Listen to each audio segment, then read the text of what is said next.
would you share with me how and what was important for you during London training in the biodynamic school? Okay. And then I will share with you my part too, and then All right. just Well, I started at the Boyerson Center in 1979, but I had visited once in the year before when Eva Reich was giving a talk on natural childbirth. And so I came into the work because of interest in natural childbirth, and Yes. also because of the connection between A.S. Neal and Summerhill School and Wilhelm Reich. Yes. And we lived around the corner from Summerhill School so that our children could go there. Yeah. And so that was when we had 3 children within 5 years. And after a while, it was like we realized, and we'd been in therapy, and I'd been in therapy with Jill Hall, who was a biodynamic psychotherapist, yes, who lived in Norwich, and I yes. was living in Suffolk. So I'd had about a year of therapy with her. And I'd stopped being a school teacher, and it was like, what's the next phase in my life? And so I went into the training really with the idea of not becoming a therapist, of just getting more training for myself. And I remember saying that very clearly to Clover Southwell in my interview in the summer before we started. That year was perhaps the peak of the training in the Boyerson Center. There were 2 groups that year that started that year, and in my group, each group was about 20 or 30 people, and that was the biggest number of trainees that they had ever. And in my group, there was Jill Westland and Michelle Quanlin and Mary Malloy, and it felt very, very intense, very exciting. There were people coming in. There was Jack Lee Rosenberg coming in and giving workshops. David Bodella was giving regular workshops. John Pirakos was coming over and giving regular workshops about once a year. And Ebba and Paul Boyerson were coming over from time to time. And it felt very vibrant and alive.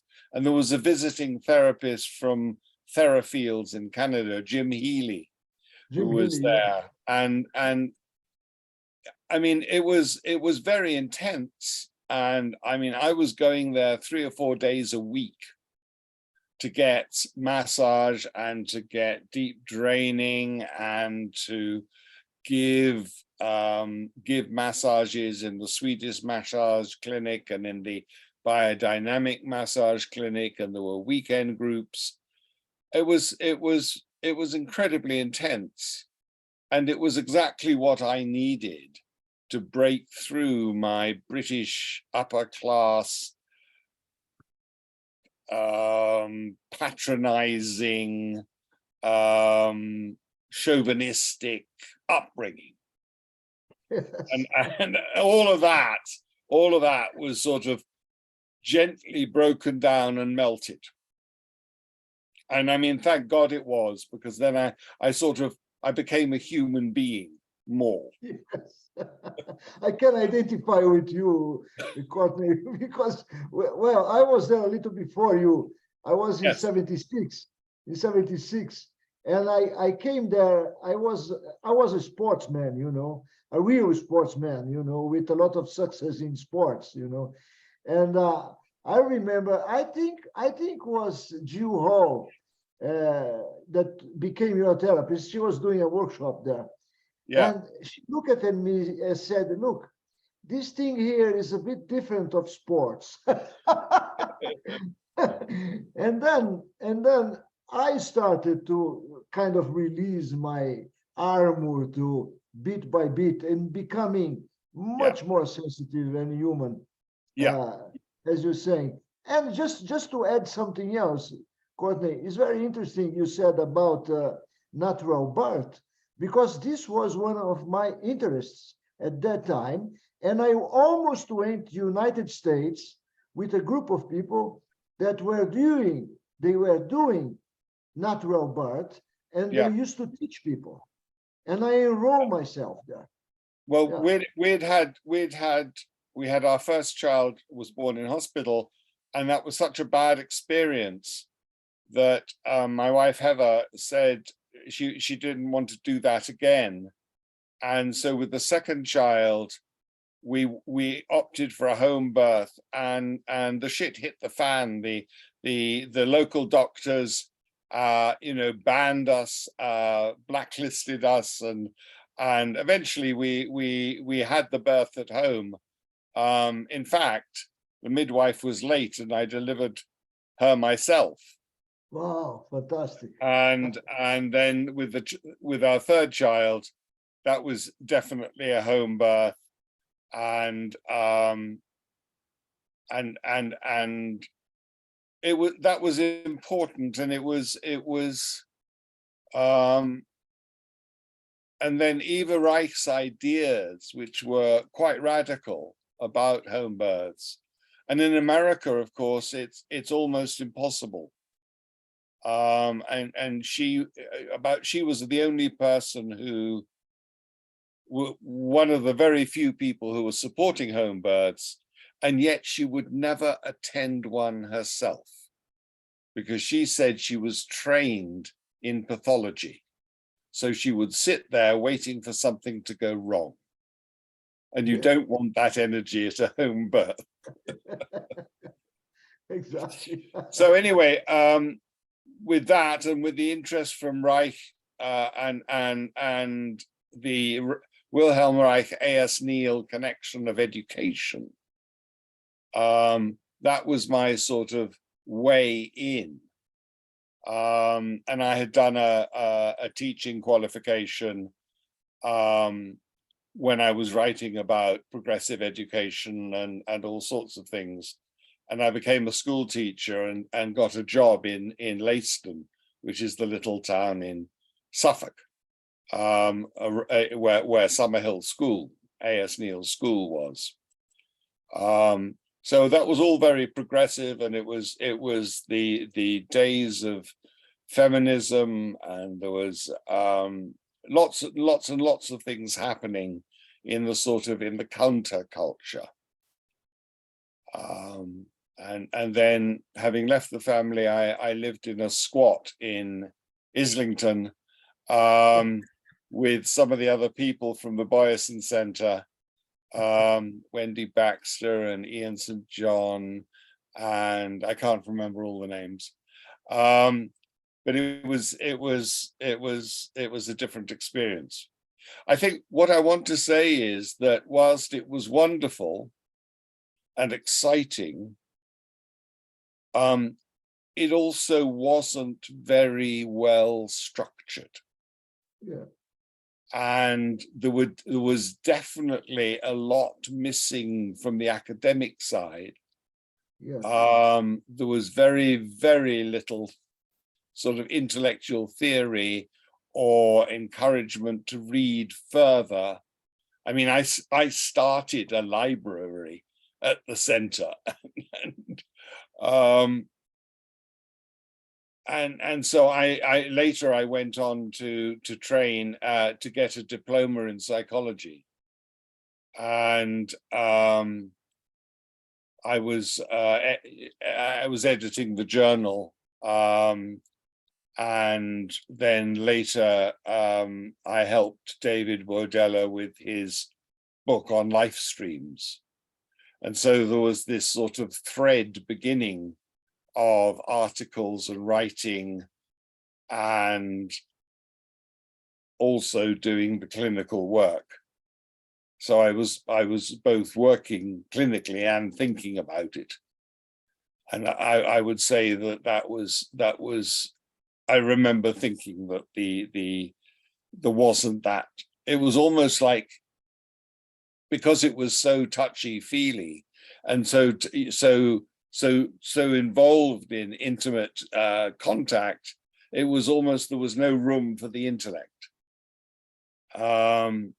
You know, and it was almost there was almost a sort of bias against sort of academic theory and stuff like that. But it was still very, very interesting and very exciting, and I don't regret it at all. No, I think the focus was very much into experience. Yeah. Experience on yourself and experience of being the other as a therapist to the patient, and that exchange was very rich. At least for me, it was very rich. Yeah. Oh yes. To discover myself through the other, and the other discovering himself or herself through me. You know, it was, this exchange was very nice. But you are absolutely right. It was very far from academic work. There were some writings, but the writings, they were exactly copies from the experience, and like Mona Lisa's or Ebba's. But yes, Mona Lisa and Gerda had written a series of articles in David Bordella's book Energy and Character, and they were the first collected papers of biodynamic psychology. I have a copy of them still here, and I show this, and I don't know whether you can see it very well, but it was just photocopies of these articles from Energy and Character. And that was it. And I have to say that they weren't very well written either. And so my latest project is to produce the new collected papers of biodynamic massage and psychotherapy this year, for 100 years after Gerda's birth. And this book is just about to come out. It has over 1,800 pages. There are 50 authors and 850,000 words. Precisely. It's been a fascinating exercise in going back and reading all the articles that have been written in English about Gerda's work and about the biodynamic work and all the different offshoots. And some people writing about couples therapy, and some people writing about martial arts and biodynamic, and some people are writing about sort of, you know, biodynamic massage in the workplace, and lots of different writings. And I've been away from the actual biodynamic work for quite a long time. And so coming back into it 40 years later has been a really sort of revolutionary or opening up of insight and awareness. But I've also been working in other fields within body psychotherapy. So I did trainings with David Bordella, I've done trainings with Arnold Mindell, and Stan Groff. I was president of EABP and general secretary of EABP. I've represented EABP in the politics of the European Association of Psychotherapy to make sure that body psychotherapy is included in psychotherapy. I've done a lot of, in that sense, sort of political work for all the body psychotherapies, as well as the biodynamic work. And Courtenay, tell me one thing. When you got back, let's say got back again to biodynamic, what did you find in yourself that rested of biodynamic in yourself? As a professional and as a person. I think the essence of Gerda's work, and this was stated clearly at the time, but I think that's what is unique, was to really follow the client's process.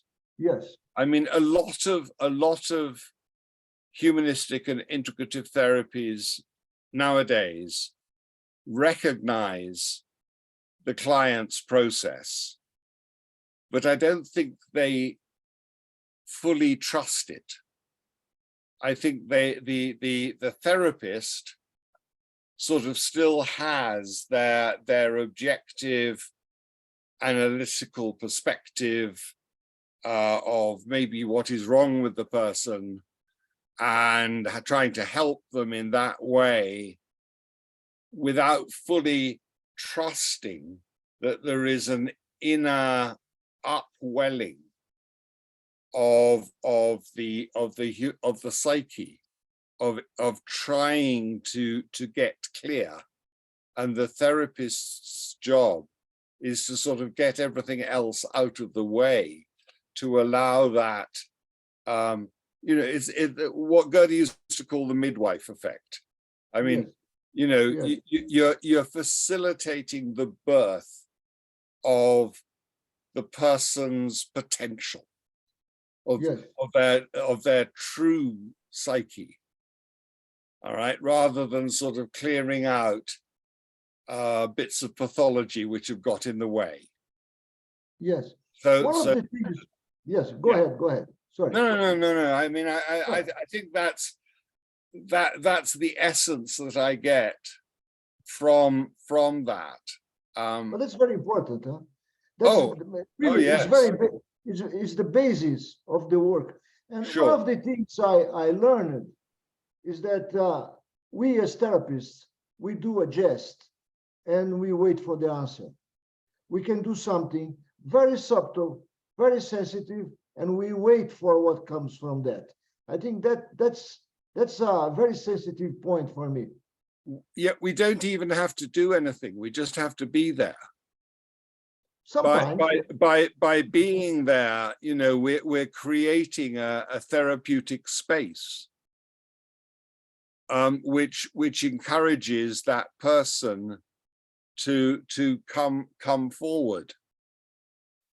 And it's almost like something will come through. And I mean, I think in Clover's writings particularly, yes.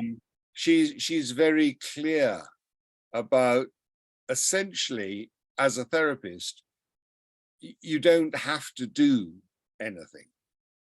You just have to be there fully. Yes. I understand that, but by being there is already a jest, is already opening something. But yes, of course. But I have a slight criticism about the biodynamic work, when the biodynamic work becomes too passive and neglects any kind of activity from the therapist. So I think you are right when you say that. You are right. Yeah, but it's not an either or, Rubens. It's not an either or. It's a both and.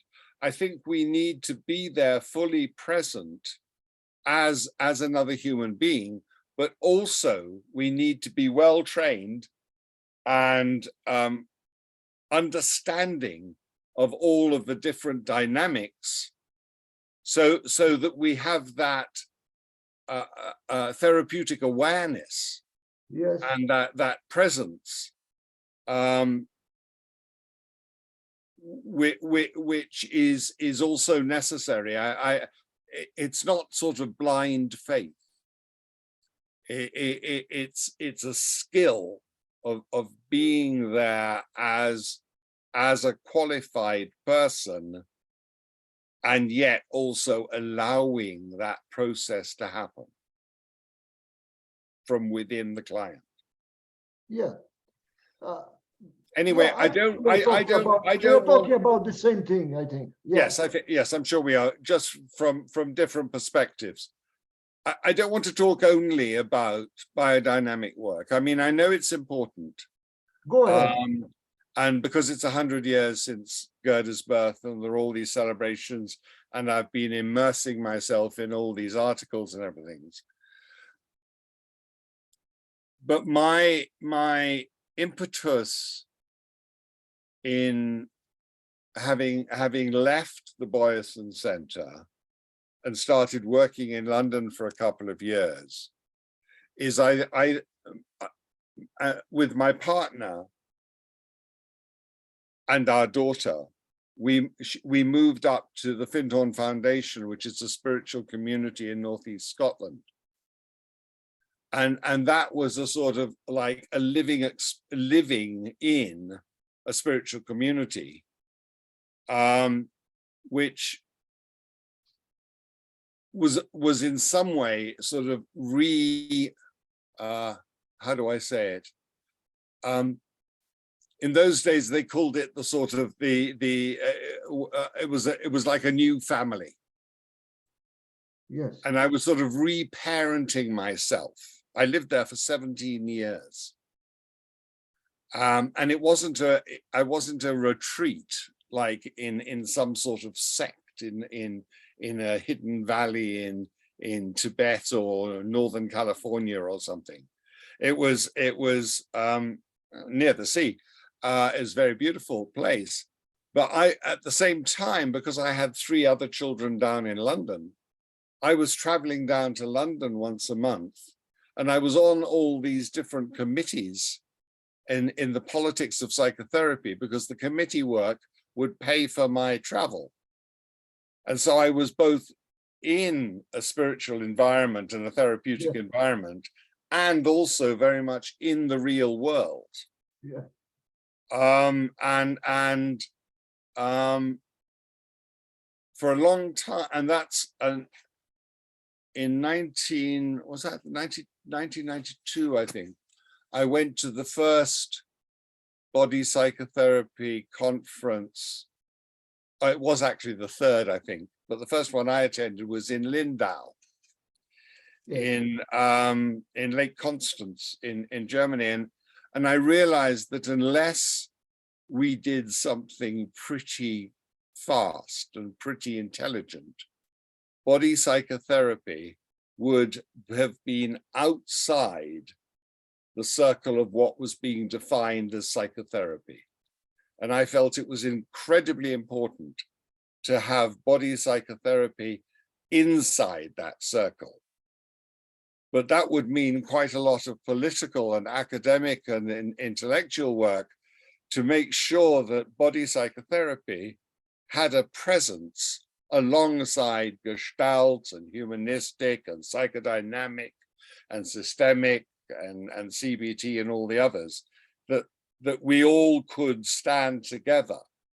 And that was a movement that was happening in the UK, but also in Europe, of identifying psychotherapy as an independent profession, separate from psychology and psychiatry. Now, in America, that hasn't happened. But in the UK and Europe, that is happening, and it's still happening. And so for many years, that has been my political work, what I call my political work, and making sure that body psychotherapy had a scientific basis. And Michel Heller and I wrote the answers to the 15 questions on scientific validity in about 1990. And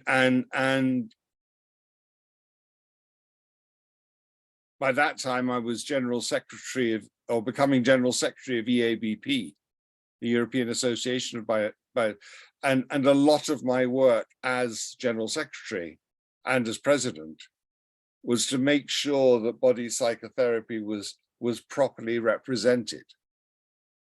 And then in 1996, was it?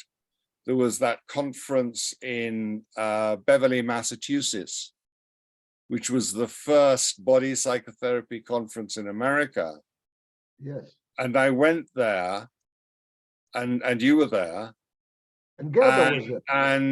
And we were saying that in the USA, they had to differentiate between body therapies and body psychotherapies. Yes. And out of that came the USABP, the United States Association of Body Psychotherapy. And I attended a number of those conferences in the 1990s. It was every 2 years or something. Yes.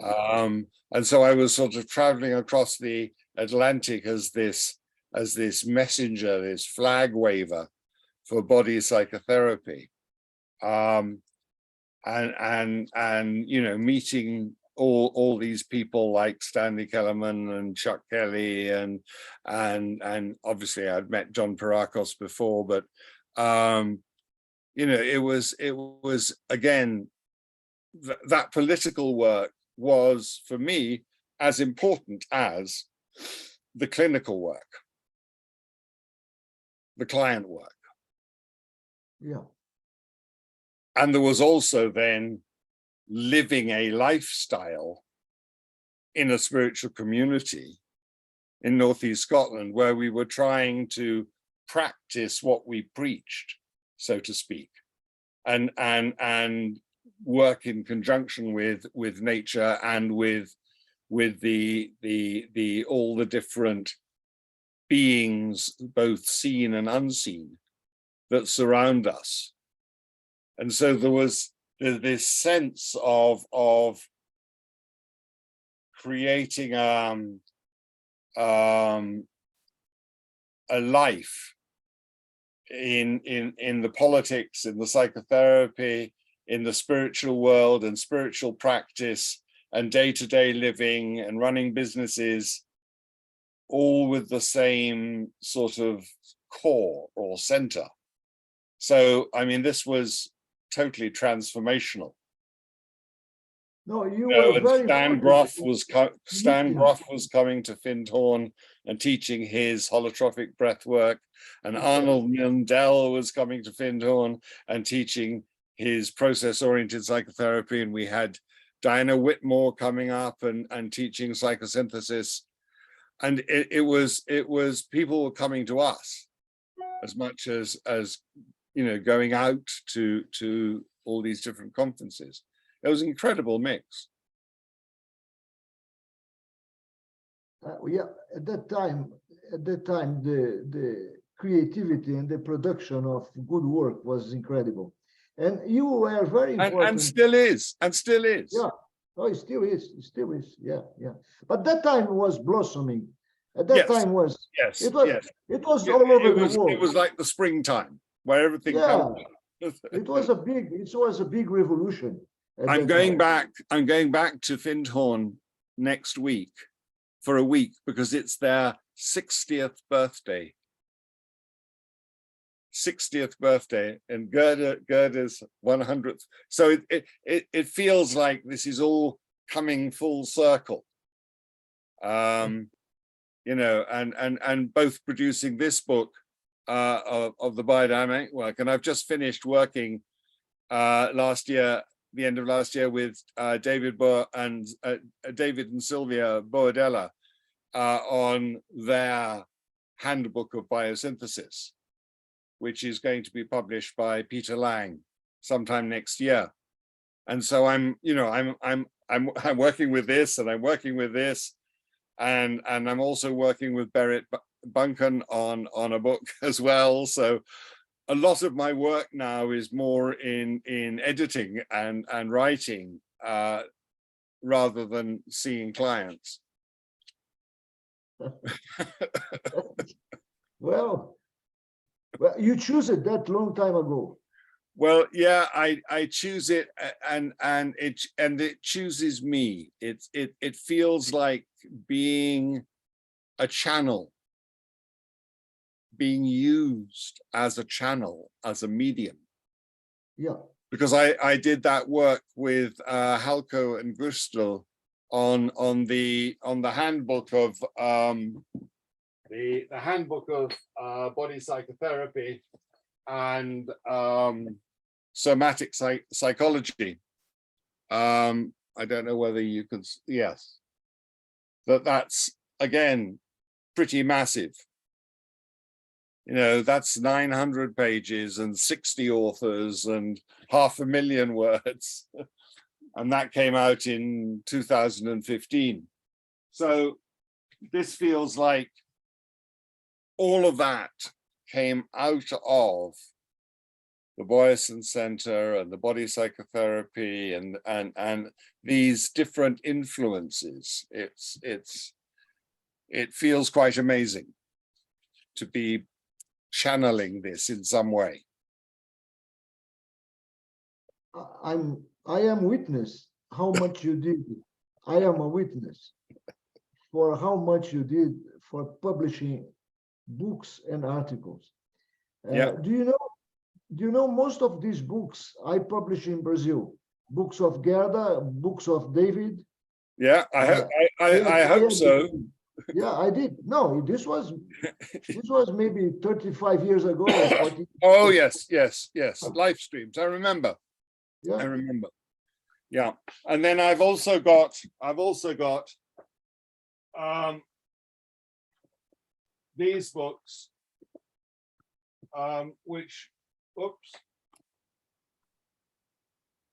which I've published myself. This is my own my own sort of imprint. I had that. I call it Body Psychotherapy Publications, and that's the historical basis, and we have the science, about the science, and we have about relationship in body psychotherapy, and we have the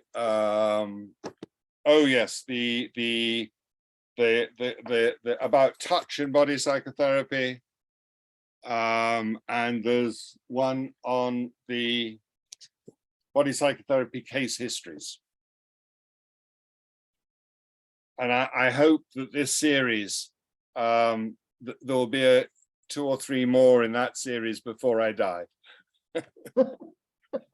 But this is largely articles, reprints of articles that have been printed maybe years ago, and I'm putting them together into an edited book. So some of the articles are mine, but it's also a way of keeping things alive and up to date.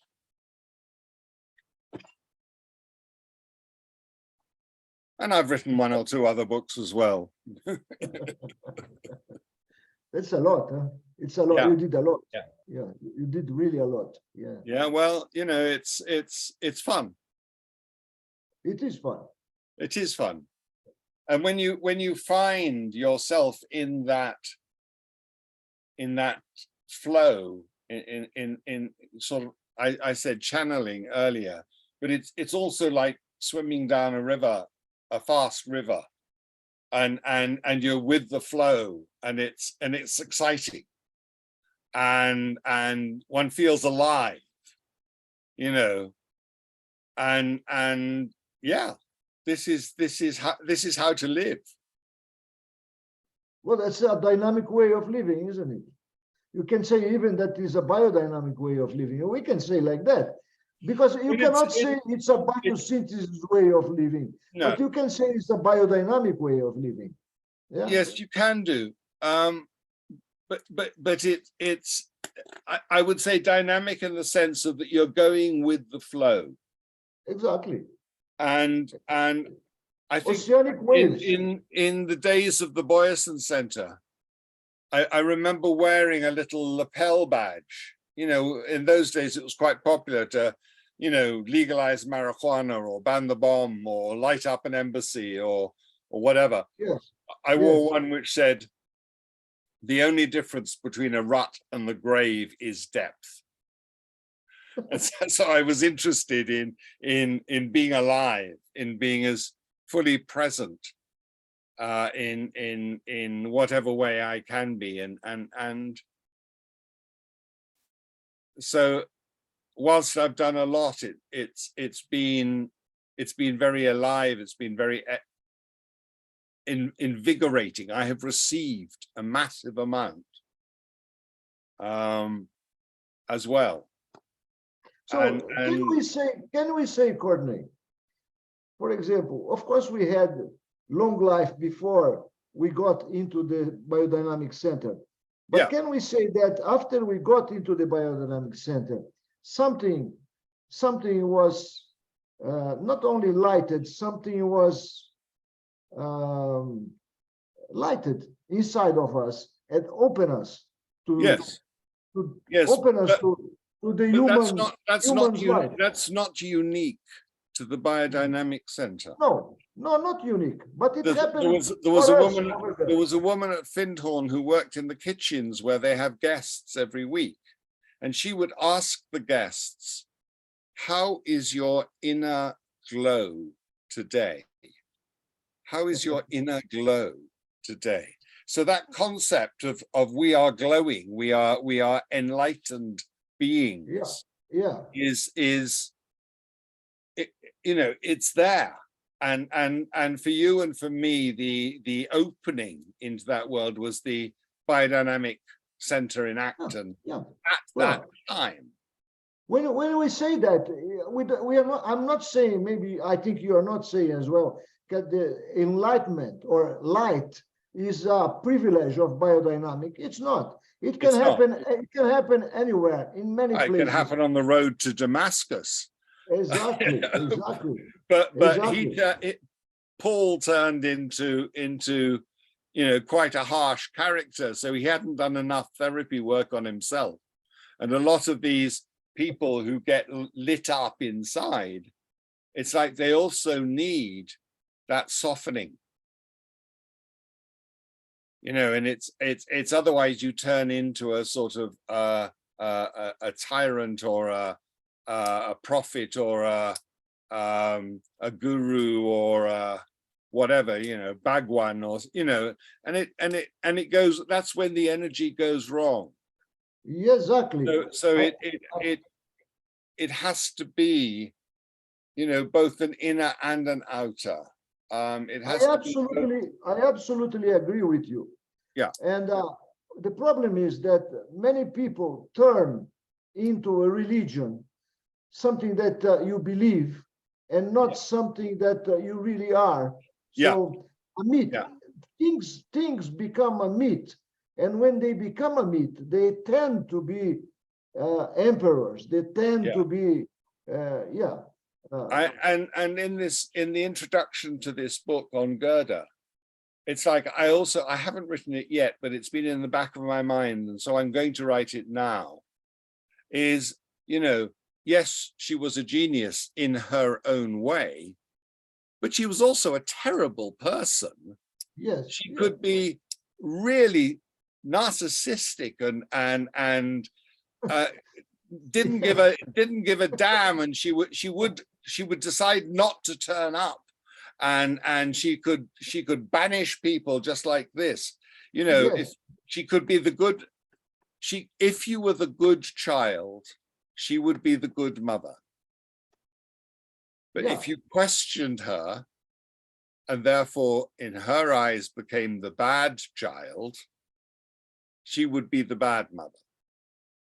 Well, people like you and me that can see that on her, we can see her as a woman, as a normal person, as a person with ups and downs, with Yeah. crazy things and normal things, you know. Yeah. And we don't transform her into a myth.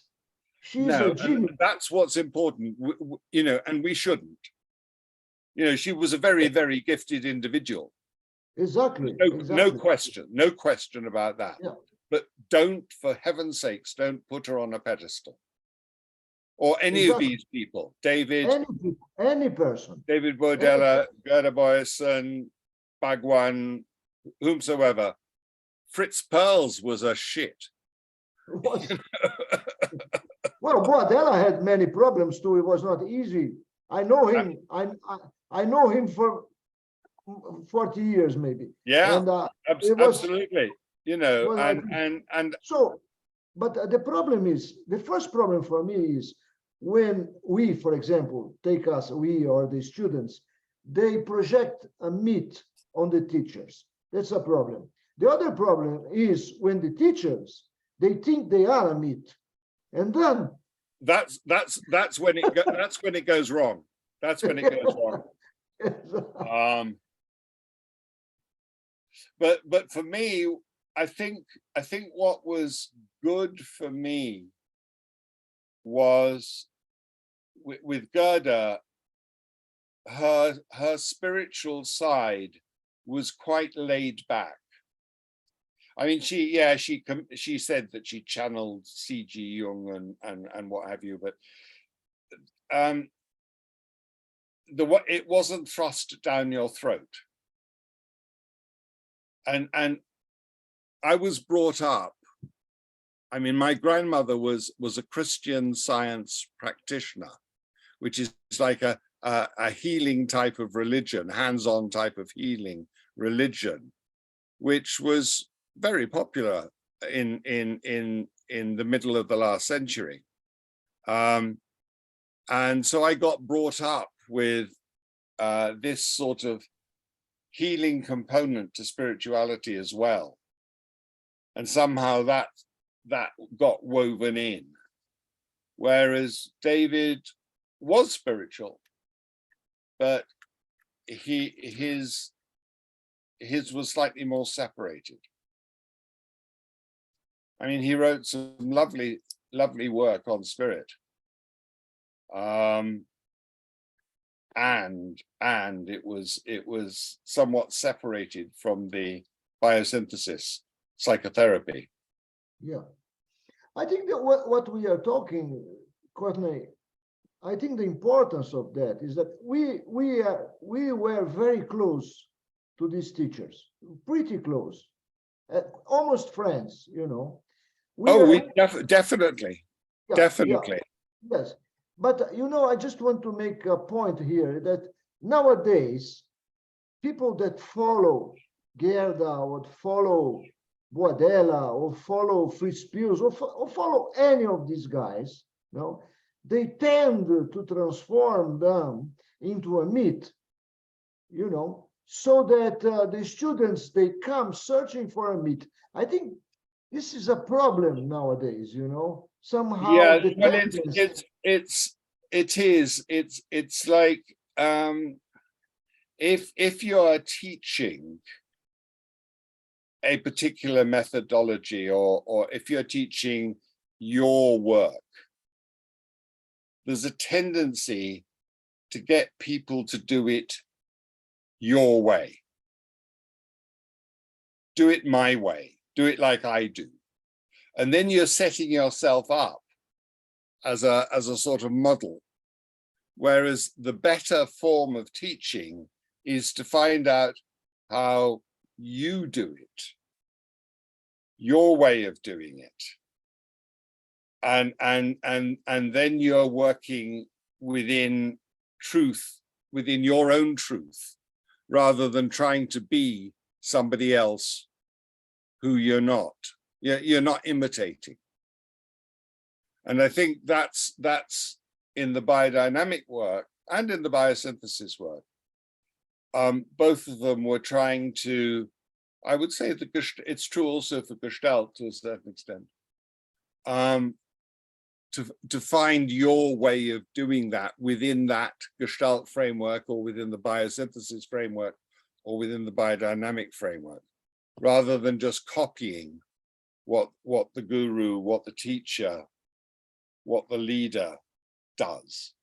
Yes, You're not exactly. just imitating them, you're finding your way. And I think that's an essence of and you know, but that's how for a long time at the Findhorn Foundation, I was also the health and safety officer. So as a business, they have all the health and safety legislations. So if you're teaching somebody how to use a skill saw, circular saw, because we were building houses, you know, you don't just show them and get them to understand how to do it. All right. And they practice doing it, but then you follow them up and to make sure that they're doing it in a way that's safe and right for them. You know, which might not have been what you did, but they're finding their way of doing it. Yes, yes. And that's the key safety bit. Well, So that's absolutely to accept who you are and who the other is. yeah, I think that's the objective of our work, is to let it raise who the other is. Let it raise who you are. And you're going to do the work from your knowledge of who you are, and you can apply any method. That's not important. What's important is that you are there as you are. And raising that, I think, is like showing the face to the world and not showing the mask to the world. And also not homogenize, not make everything the same. What you're looking for is the uniqueness. You're looking for the uniqueness in that person. Yeah. And when I was working very much with the spiritual work, with people in crisis, and we called it spiritual emergence processes. If somebody is having a strong spiritual crisis, you can't put them into your box. Again, you have to find out how to help them with their struggle in embodying spirit. So it's their emergency, their spiritual emergency becomes a spiritual emergence process for them. And a lot of it is just sort of being there with the person. And you know, I've been, when I've been working with people, we've gone for a walk along the beach, or we've gone into the woods, and they've had an experience there. So it's not just working in a therapy room or in a crisis center. Yeah. You know, it's often just following their process. Exactly. Courtenay, my dear friend, already for so many years, we are getting in time. We talked a lot, and I think it was a beautiful, a very nice meeting I had with you, and I hope people that will see that enjoy our conversation. I hope so too, and it's I mean, it's lovely, even though you live on the other side of the world, in Brazil, and I live in Scotland. It's like I feel I have a brother in you, and I've said this to you before, but I'm saying again, you know, it's like yes, there's a brotherhood of relationship, a relationship of brotherly, dare I say, love, but certainly connection. So bless you, my brother. I feel, you know, how much I feel for you too is absolutely the same. You are a real brother, and I always felt that for Yeah. you. And it really touched me and moved when you said that, because I am always moved when people say these kind of things to me. Thank you so much. And thank you for being my friend all these years. Yeah. And I remember discuss. babysitting. I remember babysitting for you and your one of your children in London in 40 years ago. She is now she is 44 years old. That would be about right. Yes. So it was And probably she is 42 doing years ago. she is doing well, I hope. She's doing very well. She's a great artist, plastic Wow. arts, Wow. very nice. And she Yes, gave me I have three grandchildren. And but my three children, well, four children, they're all doing brilliantly, and it's such a relief that, okay, I don't have to, you know, they're off on their own pathway now, and that leaves me free to do whatever I want to do. Exactly. So I will tell you one more thing. Yes. I think my next job, my next work, is that I want to spend about a month in a number of different body psychotherapy training centers as a resident or as a visiting therapist, where I exchange and I give some seminars, and I live there for a month, and then I write about it. So I hope to sort of go to body psychotherapy centers for a month at a time in Greece or in Israel, or maybe even nudge in Sao Paulo. Sure. You are already invited to come to Sao Paulo and some other of my trainings around the world, because biodynamic opened the world to me, you know. Yeah. So Yeah. I became a man without personal land. I became a legend in the world. So, my dear friend. Okay, dear man. Let's leave it there. Yes. Thank you so much. And I'll see you perhaps on Zoom again in a couple of days' time at the celebration of next Saturday or something. Next Saturday. Yeah. Next Saturday. Okay. Bless you, my friend. Bye-bye. Thank you so much. Yeah.